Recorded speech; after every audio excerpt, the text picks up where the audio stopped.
Je suis né dans la région de Nicolette, en face de Trois-Rivières.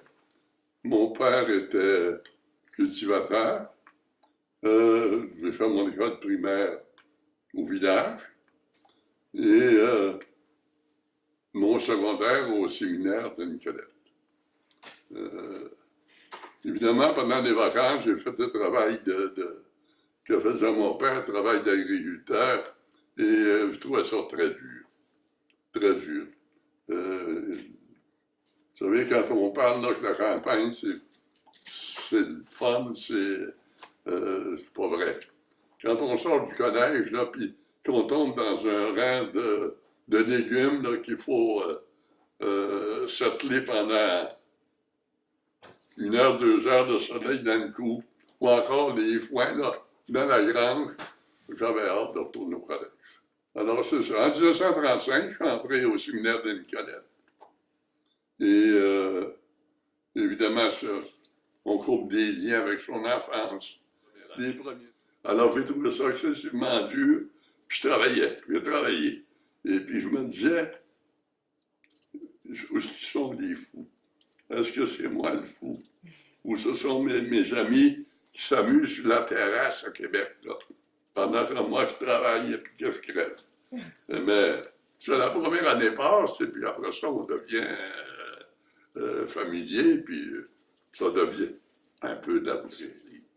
Pendant mes vacances, quand j'étais étudiant en médecine, j'allais passer mes vacances à Arthabasca, à l'hôpital d'Arthabasca, parce que j'avais 4 tantes, les 4 sœurs de mon père, qui étaient religieuses, là.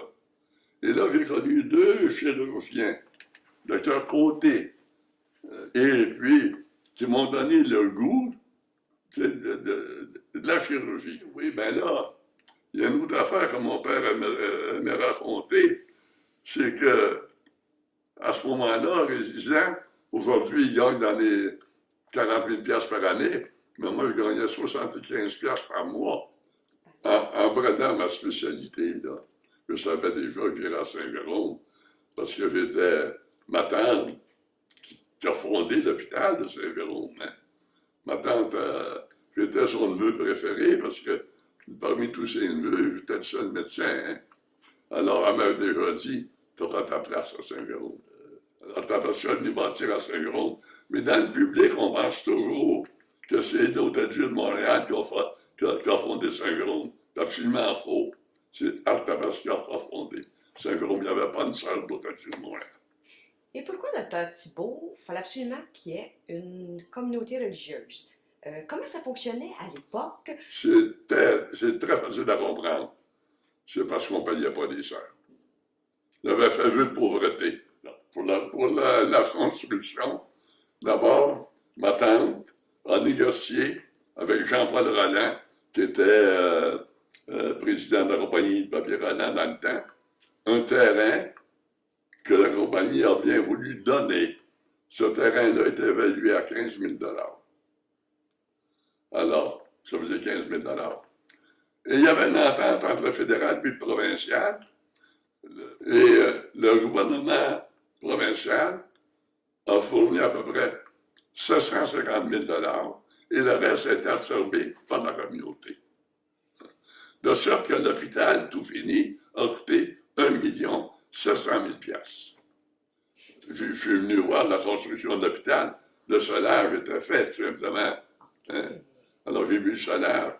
Et puis le soir, je me promenais dans Saint-Jérôme. Ce qui m'a impressionné, c'est la rivière. C'était la première fois que je voyais une ville au centre de laquelle passait une rivière. Hein? Ça a été vraiment un plaisir, Dr Thibault, de passer ces beaux moments en votre compagnie.